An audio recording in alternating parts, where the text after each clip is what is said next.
Hi guys, Tim Kratiris here from Social Media Servants with another Ask Anything. Thank you for the questions this week and we will get straight into it. First question, why can't our teenage intern run our social media?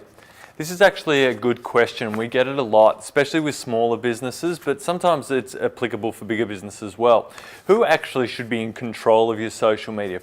So for a smaller business, you really want to have the person who needs to be connecting with their customers. If you're a one-man army or a new business, of course it's going to be the owner of that business. This is the best market research you can get by constantly connecting with your environment, with your target market, with your clients. You want to be there on the coalface, hearing feedback, understanding what they're asking for, and particularly getting used to how trends work. So for a smaller business, definitely the owner of the business. I know it's a lot of time, but you really do need to connect with your customers, especially when you're growing to that sort of up $500,000 to $1 million type revenue turnover. It should be the owner of the business running your social media. When we get to bigger companies, generally where social media falls is between the sort of marketing and communications departments. So that could be marketing, PR, somewhere in between.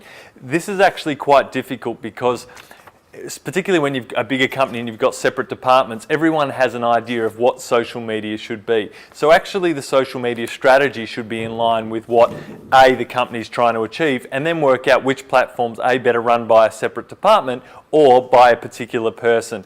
Obviously, that's why we get called a lot of the time. We become the social media department and actually bring in all the advice and strategy from all the departments and then bring it into a single strategy on social that actually is consistent and gets the message and the goals of that company done. So, in terms of who should run it in any sort of business, it's the person where it can have the most effect. What we commonly get though is, should I get the youngest person or the person who's good with digital to do it? This is in actually small and bigger companies. The answer is absolutely no.